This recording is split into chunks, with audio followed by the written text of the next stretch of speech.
Hey everyone, thanks for checking out the Commander's Brew. You know what we're all about, making fun decks, having a laugh while we're doing it. Me and my boy Karth here are about to have a blast putting together Volo Guide to Monsters. Check it out.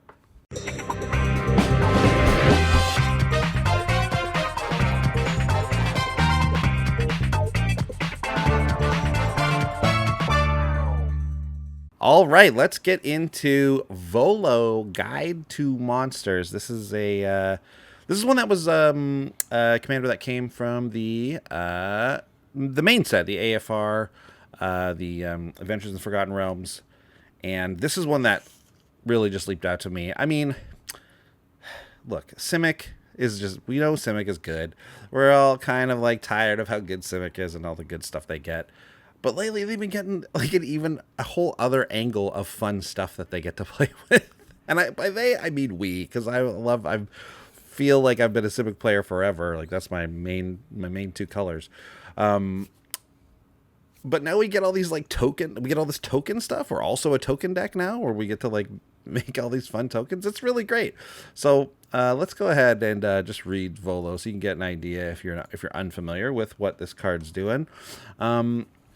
Volo Guide to Monsters is 2 green blue. It's a legendary human wizard. It's a 3/2. Whenever you cast a creature spell that doesn't share a creature type with a creature you control or a creature card in your graveyard, copy that spell. And copying a creature spell means that the creature becomes a token. So it's basically we want to see a bunch of creatures in this deck, and we want to see different creature types, obviously, and then we want to get value off of the fact that we're getting double of these creatures. So there's a bunch of different ways you could take this deck, this commander. Couple different ones leapt out at me when I was thinking about brewing this, and I took it over to the Discord, and we had some chats about what was possible there. And I'd say check out Lost Cards, because there's going to be, obviously there's going to be a bunch of different takes on this commander that we're not going to see here, and a bunch of different cards that we're not going to see here. So check that one out when it drops on the Thursday following the release of this episode. But what we decided to go with is just keeping it a little bit simple, and we're just going to obviously we're going to be doubling up on these creatures, but we want to be able to just keep that rolling. So meaning we're going to be bouncing creatures, we're going to be getting double triggers, bouncing things back to our hand, replaying them, and then there's another bit of a little secret take that we're going to get to as we move forward in the episode. So come along with us here. Come along with us on this Volo as we guide you through all of these different monsters. And remember, Vu only live once. Did you say Vu only live once? Yeah. Vu? Well, his name's not YOLO. Oh. His name's Volo. I did not get that at all. Okay. I was like, okay. What are you doing? And now I'm into it. Yeah, Vu only live once for sure. And maybe his name is Vu. Maybe it's him. Vu. Maybe he's the one who only lives How once. you doing, Vu? How you doing, Vu? So yeah, let's just start by saying a couple of the cool, the ones that it's nice to have doubling up in this deck, and sort of some examples of just the base of the deck, the vegetables, right? Oh yeah. Go ahead and read these first 3. These are Love great. doubling up a Solemn Simulacrum. Oh, yeah. For my 4 mana. I get my Golem. So I'm going to copy it and get 2 basic lands onto the battlefield tapped, and when each of them die, I get to draw a card. Mind Flare, that's my horror, 3 blue for a 3/3, and it's got that dominate monster, so it's a bit of a mind control. When it enters the battlefield, gain control of target creature as long as you control Mind Flare, and each one will be controlling a different creature, so it's not like one removal spell gets you both things back. You got to remove both of them. And then Gilded Goose, that's our bird. Single green for a little mana dork that makes a food. And you can either make more food for 1 and a green, or you can tap it and sack a food to make mana of any color. But of course, we're making 2 geese. So we get the 2 foods We get 2 geese. We get 2 of each of these. It's fun. I was just thinking, Mind Flayer, would it work that if you picked the same creature with each one? Yeah, it would be you get a double hold on it. Would you get a double hold on it, or would it be would. the last one that, like the second one that's on the stack gets it? They both. So this would get tricky. I'm just gonna make some guesses here. It doesn't say creature an opponent controls. So if it did, then one of them would not have a legal target when it comes to your side. But even after it comes to your side, the next one still has a legal target. It's still targeting that object, and now you've double controlled it. Until you'd have to lose control of both of the Mind Flayers to lose control of that creature. But like if you had a Mind Flayer and I had a Mind Flayer, and you stole, Mike's creature, and then I stole it, and they killed my Mind Flayer, Mike would just get his creature back, right? You wouldn't get it anymore. That I don't know. I feel like it would go back to the original, the first Mind Flayer. It would go down one layer. Interesting. Well, anyways, I think that's a pretty niche move, and for some reason it just came to my mind when you said it, the double hold. But that's not what you really want to do. You want to grab 2 different creatures. It's way more fun that way anyway, so who cares? These are just some great base creatures. Base meaning that they just work really well with Volo and Volo's ability. And yes, we aimed to... We're not doing anything tricky with the creature types. That's definitely something we can do with this deck. You can get a little tricky. I wasn't sold on that as a strategy, to be honest. It felt like another layer that we weren't getting quite enough value from. I think you can work it so that it's really good. I don't doubt it. But I was just like, I just want to not worry about it. I just want to get these guys going. So again, check out Lost Cards for that. But for now, we're working with a bunch of different creature types here. So yeah, we got a horde, we got a bird, as you said, we got a golem. I said we're going to bounce our creatures. The thing about bouncing creatures in this deck, it gets kind of weird, right? It's because we'll make 2 Mind Flayers, for example. We'll get our whatever triggers from them. If I bounce the original back to my hand, well, obviously I would lose the creature first of all because it's Mind Flayer. But let's say it's something that doesn't have a negative Solemn effect. simulacrum. Yeah, it's a solemn thing. Well, when I play it again, I've already got my golem copy. So You're not actually getting so crazy value from bouncing the creatures, but you do get an additional cast. You do get a third trigger even from the ETB. So it's still very much worth it. And again, maybe there's a little bit of a thing later that will come in that has to do with this, but I'll tell you then. Before though, just wanted to highlight some cool bouncy creatures. Quickling is a good one. 1 in a blue for a fairy rogue. One of the rare 2 creature types that we have in this deck, or there's a couple of them, but we try not to overlap too much. There's only a few creatures that overlap creature types in this deck, literally maybe 2 or 3 of them. This one's a 2/2 flash flying, and when it enters the battlefield, sacrifice it unless you return another creature you control to its owner's hand. So this actually works really well because you can bounce something, then your second Quickling can bounce this card, can bounce the original Quickling. So you can actually have this it's just a 2-mana bounce effect that you can keep getting bought back basically. Yeah. Of course, again, you'll have your Quickling out there, your other one, the token one, but it's going to work once pretty well. Also, you can, if you have some other way to bounce things, you can let that second one just die.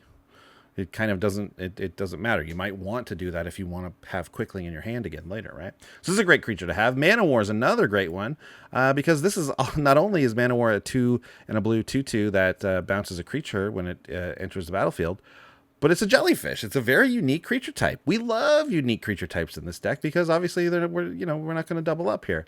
So try and find another jellyfish. It's tough. It's tough. I couldn't even think of another one off the top of my head at all. So yeah, Mana War, Quickling. There's a couple others in the deck, and they're all very helpful, actually. They all work really well. Even if it's just for the simple, play 1 creature, bounce 2 of your opponent's creatures, and maybe be able to get in with a nice attack or something that's going to trigger off hitting your opponent or something like that. Those are nice.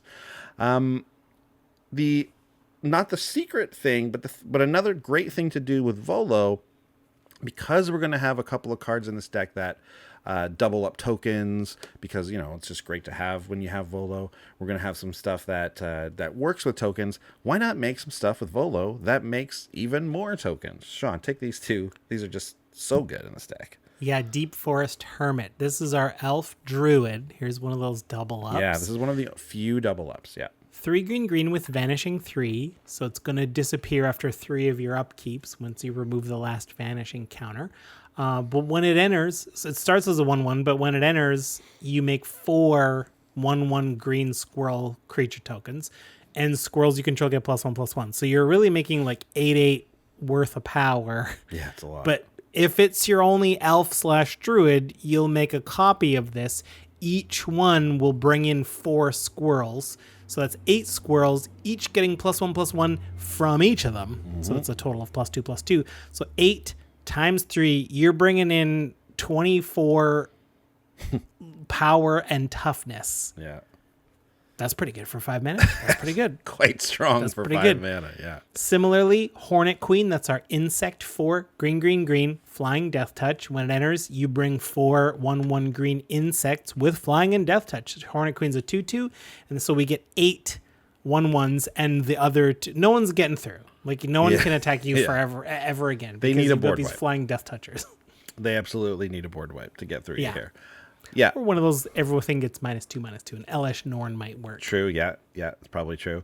So both of these are just great examples of just more excellent ETB abilities that are great to double up with Volo, except these will give us a nice presence on the board, obviously.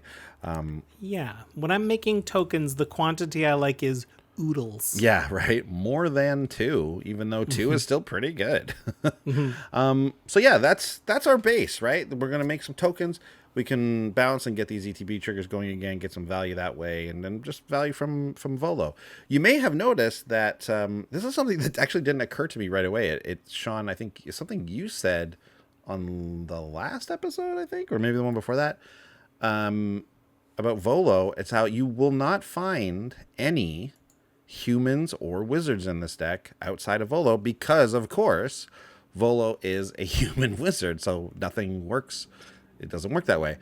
That's where you would get those like change your creature type things going on, and you can change Volo's creature type and still do the human wizard stuff. But we're not doing that again, and so therefore we just don't have hit any humans or wizards. So keep an eye on that. Okay. But that being said, we have tons of other great creatures. Some that you've seen, some you're about to see, because it's time to check out the neat moves. Working on a neat moves. We're just going to take a second to handle a little bit of business. And the main point is, thanks for watching. If you want to see more of our comedic takes and offbeat decks, consider subscribing to our channel and hitting that bell to make sure you don't miss anything. And if you're loving our stuff and want to support further, the best way is to head over to patreon.com/commandersbrew. Find out how our generous patrons keep our show growing and how you can get in on the brewing action too through our Discord. Or, if you'd rather, just hang out and play some games with like-minded Commander players. Now, let's get back to those NA moves. Okay, so the secret theme. I mentioned there's a bit of a secret strategy. It's not really a secret. It's just I just wanted to wait till the neat moves to tell you about it. It's kind of the main strategy of the deck here, and that is sacrifice. We will be sacrificing the tokens. We'll sacrifice the other ones so that when we bounce them or when we get them back to our hand, we can still get them to work. Mind you, we do have to get a way to get them away. If we ever put the original in, there's going to be some problems with the graveyard. But we don't have to worry too much about that because we're sacrificing the tokens only, really. Using stuff like Witch's Oven. Single mana, artifact, tap it, sack a creature, create a food token. If the sacrifice creature's toughness is 4 or greater, create 2 food tokens instead. I like Witch's Oven in this deck because a lot of times 1 food is whatever. But getting 2 is really good. And a lot of times you will be in the situation where you are going to be sacrificing a big creature, whereas you kind of normally wouldn't be doing that. You would only be sacrificing smaller ones or small tokens or something. But there's good reason to sacrifice your 6/6 in this deck, for example. And if Witch's Oven is the sack outlet you get, well, you get some good value from there. We also have Spawning Pit, which is a 2-mana artifact. It says sack a creature, put a charge counter on spawning pit, and then pay 1 to remove 2 charge counters from it and create a 2/2 colorless spawn artifact creature token. Just some decent value here. It's just nice to have a free sack outlet, of course. I mean, there's lots of free sack outlets. We've built thousands of decks with, well, not thousands, but literally we've only done 300 episodes. But we've done tons and tons of decks with free sack outlets, and it's just nice to highlight some of the other ones. I like this one because free sack outlet makes tokens that are of a unique creature type. Spawns. I never see spawns anywhere, right? So this won't interfere with other Volo business. It absolutely will not. And then there's this not last one. There's a couple others in the deck, but this one that we're going to talk about today, Helm of Possession. This is a great EDH card. I've seen people play it a ton.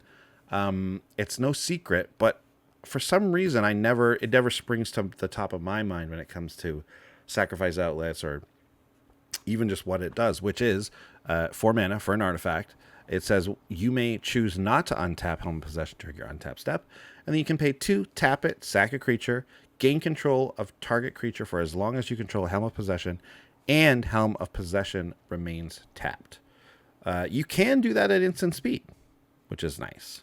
Yeah. So that's sneaky. That's a sneaky little move there. It's pretty nice to have, and of course you can only hold 1 creature at a time, but if you're just using it as a sack outlet and taking things, well, guess what? We have other sack outlets that can then sacrifice the thing you stole, so you don't have to worry about giving it back or whatever.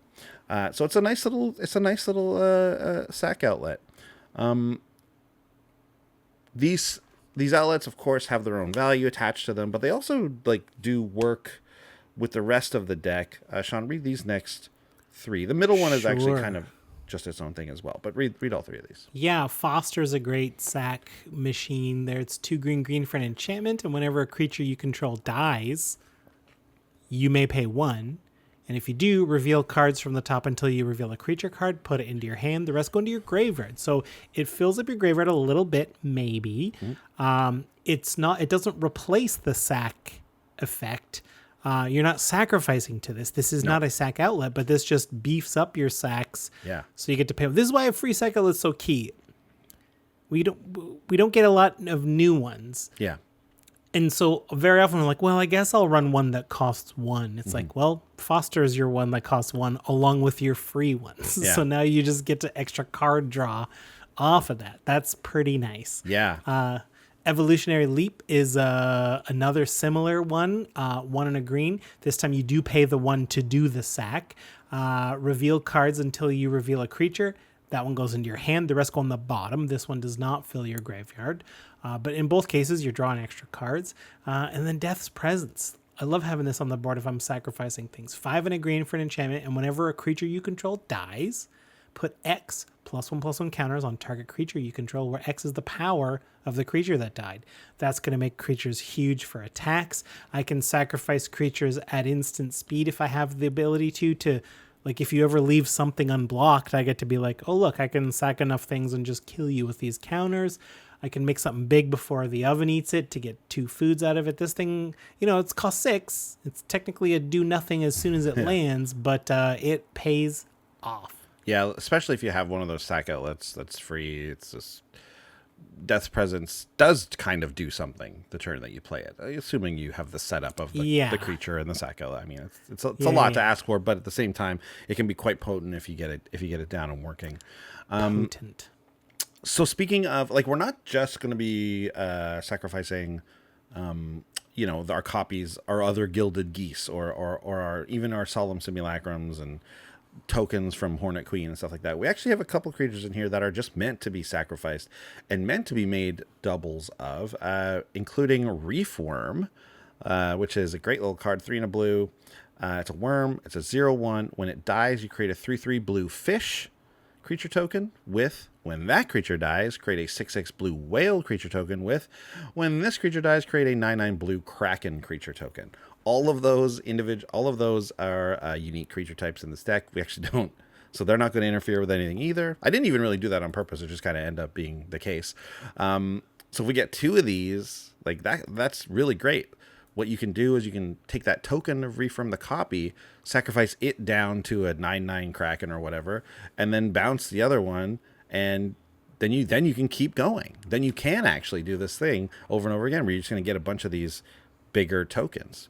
Reform's also pretty dangerous because you can kind of leave it at a 6/6 and be like, all right, can you deal with this? Yeah. Because if you can, now it's even bigger. Like your first board wipe is free. Yeah, totally. Other fun thing to note about Reform, it is a worm.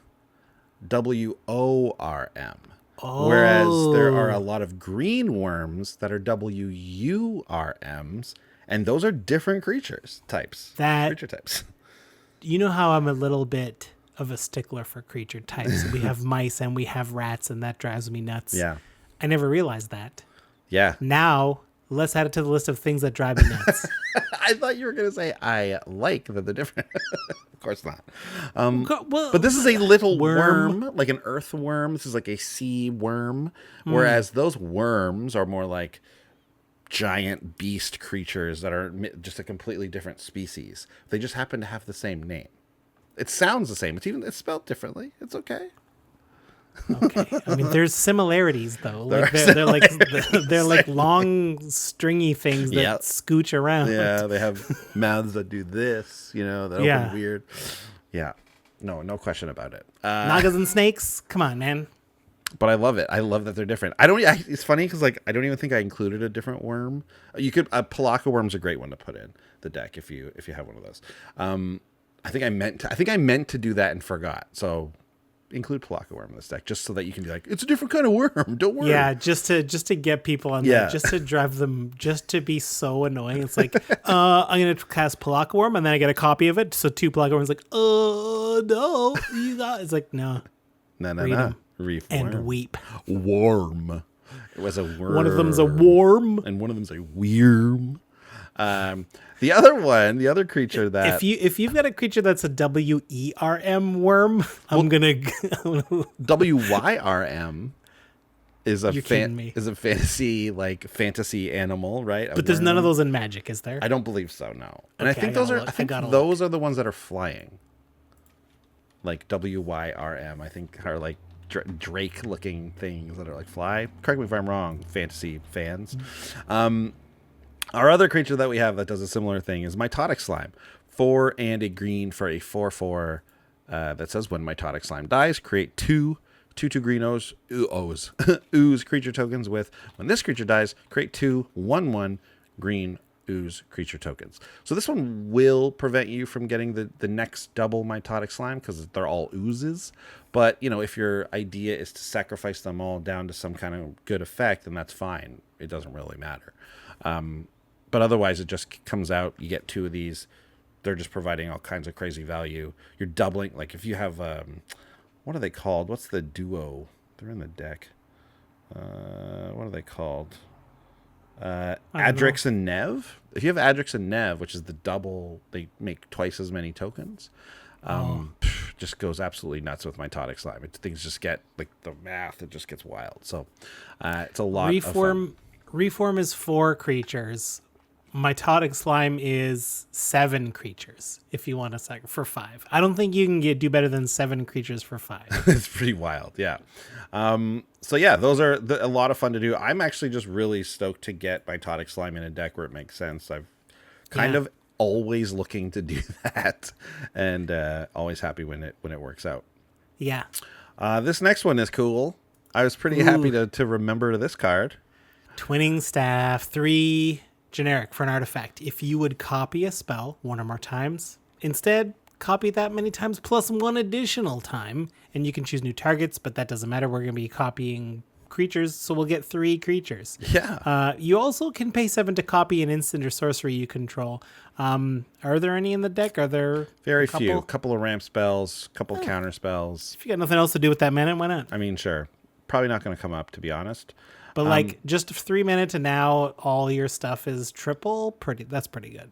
Take this next one too. This is good. Oh, okay. Essex. Fractal Bloom. 4 green, blue. Legendary creature, Fractal. It's the only one of those, I bet. It's a flying 4/4 to start. The first time you would create one or more tokens during each of your turns, you may instead choose a creature other than E6 Fractal Bloom and create that many tokens that are copies of that creature. So, okay, I'm going to need to read this again. So First time you would create a token. Yeah. The first time you create a token. I cast a Solemn Simulacrum and I'm about to create a token. Instead, I can choose a different creature besides Solemn and... No, besides Essex. And you can create a copy of it. Any creature on the board. Any creature. Oh, including my opponent. And including everything. So, ooh. Essex, of course, came out in the Strixhaven Commander decks. And I have an Essex deck, and it is so fun to play. And this, when you get this creature in this deck, it kind of warps it a bit. It changes what your main aim kind of becomes, because Essex has such a big impact on those tokens that stuff like Hornet Queen and Deep Forest Hermit become even 10 times better, because now you're putting out... now, it only does it the first time, right? So if you have Volo and Essex, you're only going to make one extra... You're only going to make the token once. So because the first time it would be the Volo making the token, right? Yeah. But if you get something like Hornet Queen and Deep Forest Hermit, where it's a creature that comes in and makes a ton more tokens, you want those to be your first tokens being made. So you would almost like, if I had Essex and I had it on board and I come across any of the creatures in the deck that make tokens like that, I would like sacrifice Volo and let's while Essex is here, let's do some Essex stuff, or like let your opponents who are trying to kill Volo do it, cast Essex, and now all of a sudden you have like a backup commander that still does awesome stuff in this deck. So, and then, you know, in a pinch, if you don't have any of these like Hornet Queen, Deep Forest Hermit style things, if we just have a couple regular creatures, well, then Essex and Volo still work together really well, actually. Because, you know, now I'll cast, like you said, Solemn, and I'll get one Solemn. But let's say I'm not interested. I don't need the ramp. Now I'll copy, what do you got over there? Like I don't know, you know, what's it called there? Grave Titan. Sure, I'll take a Grave Titan. I'll just take your best creatures. That's what Essex does, and it's so good. Think about Deep Forest Hermit and Essex together, just by the way, because you create Essex, the four squirrels become copies of Deep Forest Hermit, and then they make all of their squirrels, right? Yeah. And all the +1s, you get all squirrels get +5/+5. It's wild stuff. And now we're talking about an Essex deck, but it is cool to see this other commander have like a kind of a mini little commander deck inside of this deck that works really well with it. It's really fun. And of course, we're not going to be making doubles of Essex because it's legendary. We tried to stay away from legendaries as much as possible in this deck because we can't double them up. There is another exception to that, being the Karuga, the big hippo, because the copy that would be made of Karuga still draws you a bunch of cards. Anyways. Sure. Finishing off this segment, we've got some ways to help with the tokens. Once we got all of our tokens out there, you know, if we've not sacrificed them all to crazy value, we're going to play Combine Chrysalis. It's a blue-green artifact. Costs 1 blue, 1 green. Creature tokens you control have flying. And then you can get, you pay 2 blue and a green to sacrifice a token and create a 4/4 green beast creature token and activate that only as a sorcery. That's a sack outlet, but it's only for the tokens. So it does do what we're trying to do. It's not the best one in the deck. It's really here to give our creatures flying. And then we also have End Raise Forerunners. This is a great one. Yeah. Nice end game card here. 5 green, green, green. So 8 total for the 7/7. It's a boar. It's the only boar in the deck. Vigilance, trample, haste. And when it enters, other creatures you control get +2/+2, gain vigilance and trample.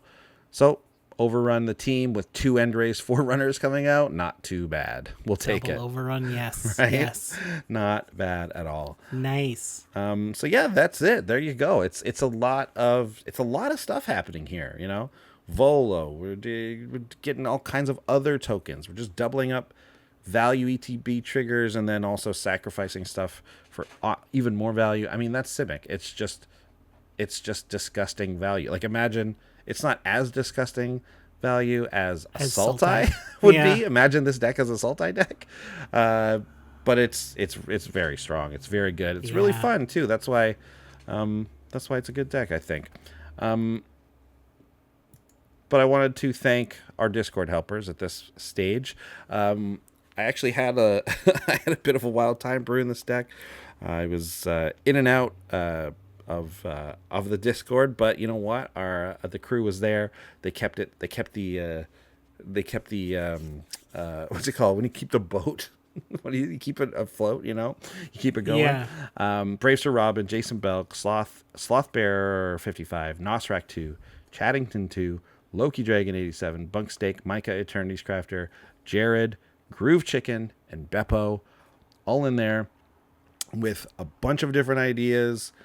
Some directly applied here, some that are in the lost card. So again, check those out. Now it's time, considering we've done the thank yous, it's time for the budget report.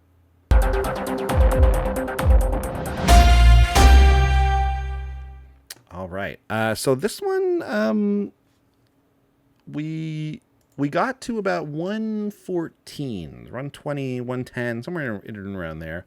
That's the median price on TCG Player.